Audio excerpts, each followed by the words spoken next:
खुलुमबाय रायजोफोर, दिनै मोनाबिलिनि खौराङाव फिन खेबसेबाव बयखौ बरायनानै लाग्रोबाय।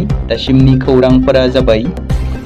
गिबि खौराङाव दङ फिन आरोबाव बिटिसिआव सोमजिदों मोनसे सोमखिखांनाय आरो दुखुनांथाव जाथाय, जेराव सासे 8 बोसोर बैसोनि उन्दै हिन्जावसाखौ बुथारनानै हाखर सिङाव फबनानै दोनदों। बे जाथाया उदालगुरिनि कसपारायाव जादों। हाखरनिफ्राय बोखांबाय 8 बोसोर बैसोनि हिन्जावसानि गोथै सहखौ पस्टमर्टम आनजाद खालामालासेनो फबदोंमोन गोथै देहा बुथारनानै। जाब्रबथायनि महर होनायनि अजद नखरनि सोद्रोमाफोरा, जाय जाथाया 22 जुन खालाराव जादोंमोन। बेराफारसेथिं 25 जुन खालि हरिसिंगा पुलिस थानायाव हिन्जावसा गथ'नि बिमा बिफाया पाप्पु मुंनि सासे सेंग्रानि हेंथायै गसर होदोंमन। नाथाय बिडिपि सेक्रेटारिनि फिसाज्ला जानायलाय पुलिसआ बे जाथायखौ दोनखोमानो नाजादोंमोन।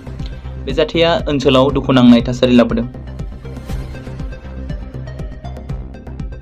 जों मिथिगौ, थांनाय माखासे दान सिगाङाव एसटि मोनथायनि दाबियाव गोबां हारिफोरा सोमावसारदोंमोन, जेरै कच, राजबंशी, मरान, मटक गासिबो गावसोरनि एसटि मोननांगौनि दाबिखौ लानानै गोबां सोमावसारदोंमोन। फिन आरोबाव हादोरसायाव एसटि मोनथायनि दाबियाव दुंहाव थासारि। तामुलपुराव आक्रासुनि दाबि मावफुंनांगौनि दाबियाव दुंहाव बेरेखा खालामदों। तामुलपुर जिल्लानि कुमारिकाटायाव आक्रासुनिखौ उद्रिसारनाय मिरुनि ट्राइबेल मन्त्रि जुएल अरामनि मुसुखा सावनानै बेरेखा खालामदों आरो डक्टर रुनुस पेगुनि मुसुखा सावदों आरो बेरेखा खालामो आक्रासुआ। हायद्राबादनि आइआइटिआव बिटेक केमिकेल आयदायाव फरायनो थाखाय बिटिसिनि चिफ हाग्रामा महिलारिया कुणाल बर'नो मुं थिसननो लानो थाखाय 5 लाख रांनि अनसुंथाइखौ बिपिएफ दोलोनि दैदेनगिरिफ्रा गथायबाय, जेराव लाइमोन बिपिएफनि दैदेनगिरिफोर बिक्रम दैमारि आरो कास्टम बसुमतारी बिथांमोना दिनै 5 लाख रांनि अनसुंथाइखौ गथायो। सनाम वांचुकनि उखैहाब सोमावसारनायनि सायाव दिल्ली गोजौ बिजिरसालिनि बिजिरनाय। साफ्रोमबो सुबुंनि जिउआ बेसेन गोसा आरो बिसोरनि रैखाथिखौ थि खालामनाया सोरखारनि बिबान। सनम वांचुकआ सानफ्रोमबो देहायारि आनजाद नायनांगौ आरो जुदि डक्टरफोरा मिथिनो मोनो दि बिथांनो माबाफोर देहा फाहामथाय नांगौ, अब्ला थाबैनो राहा ला।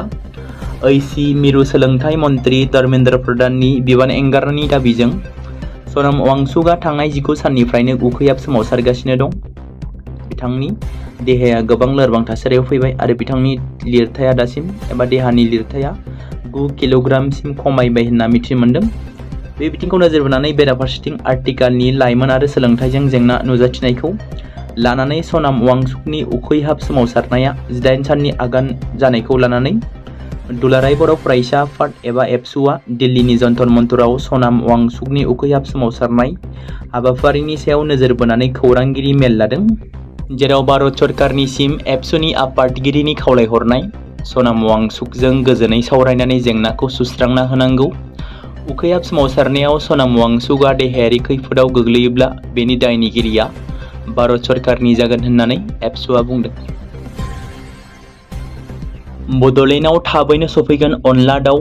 अनला दाउ बिमुंजों मुंदांखा जानाय कलम्बिया हादरनि जोलुर गेलेगिरि रबिनसन ब्लान्डनरेन्डरआ एसिया हादोरनि गोजामसिन जोलुर बादायलायनाय 135थि दुरान्ड काप 2026 खौ बड'लेण्ड एफसिजों गेलेनो थाखाय थाबैनो बड'लेण्ड फारसे सफैगोन। बिथाङा कलम्बियानिफ्राय भारत फारसे दावबायबोनो थाखाय भिजानि गनायथि मोनबाय आरो थाबैनो बिथाङा बड'लेण्डआव सफैगोन होननानै बुंदों। मख'नो गोनां बाथ्रा दि जोलुर गेलेगिरि रबिनसन ब्लान्डनरेन्डनआ थांनाय बोसोराव जानाय 134थि दुरान्ड काप 2025 आव बड'लेण्ड एफसिजों गेलेनानै बड'लेण्ड हालामनि रायजो राजाफोरनि अनसायनाय मोननो हादोंमोन, जेराव अनला दाउ बिमुंजों बिथाङा मुंदांखा जादोंमोन आरो फिन आरोबाव बिथाङा 135थि दुरान्ड कापआव बड'लेण्ड एफसिनि जानानै गेलेगोन। क'क्राझार जिल्ला गसाइगाव महकुमानि सिङाव थानाय 1 नं. बारजाबिल गामिनि थागिबि दिन' मुर्मुनि फिसाज्ला दीपक मुर्मुआ थांनाय 2019 मायथाइनिफ्राय गोब्राब बेमारजों भुगिनांनानै दं। गोबां खेब देहा फाहामसालिजों लोगोसे अजा, कबिराज बायदि बायदिफोरनाव फाहामथाय लानो थाखाय लांबाय, नाथाय अब्लाबो मोजां फाहामथाय होनो हायासै। दा जायनि जाहोनाव दिनै देरफुनाय लाइमोना बेंगुरा जानो गोनां जाबाय। नखरनि सुबुंफोरा मोजां फाहामथाय होनो आरो गोजौ फाहामथाय लानो थाखाय थाबैनो बिटिसि सोरखारजों लोगोसे आसाम सोरखारनिसिम अनसुंथाइ हरनो एबा अनसुंथाइ मोननो थाखाय हास्थायदों। नखरनि दाउ, अमा, मोसौ, बोरमा, बारि बागान, हा-हु फानजोब्बाय। अब्लाबो मोजां फाहामथाय होनो हायासै होनना दुखुथिया नखरा फोरमायदों। लोगोसे दिनैसिम गोबां खेब BCDC chairman, member, EM, MLA फोरनाव अनसुंथाइ मोननो खौरां लादोंमोनब्लाबो अनसुंथाइ मोनाखै आरो रावबो खौरां लाफैयाखै होनना दुखुयै फोरमायदों नखरनि सुबुङा।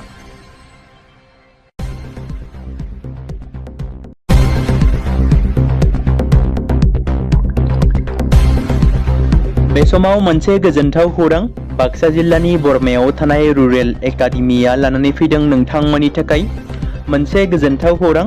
थांनाय SSLC आरो हायार सेकेन्डारिनि आनजादाव जाय फरायसा आरो फरायसुलिफोरा उथ्रिसारनो हायाखैमोन एबा फेल जादोंमोन, बेनि थाखाय रि-एग्जाम होफिननो गोसो गुदुं फरायसाफोरा थाबैनो बरमा सेकेन्ड गेटआव थानाय रुरेल एकाडेमियाव मुं थिसनफैनानै मेट्रिक आरो HS आनजादखौ होफिननो हागोन।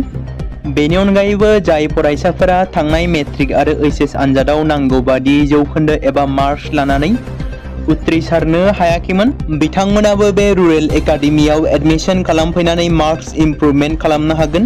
स्ट्रिम हिसाबै आर्टस, साइन्स आरो कमार्सनि गासैबो फरायसाफोरा रुरेल एकाडेमियाव एडमिशन खालामनो हागोन। बेनि थाखाय थाबैनो 8761903455 नङाब्ला 87203585 जानबुं नम्बराव जगाजग खालामहरनो हागोन।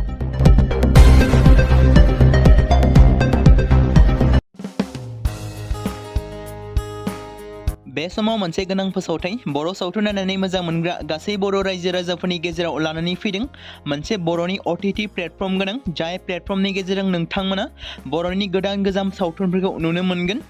थांनाय माखासे बोसोर सिगां बर'नि गेजेराव लानानै फैनाय निउबो एप बायदिनो फिन आरोबाव लानानै फैदों बर' रायजो राजाफोरनि थाखाय।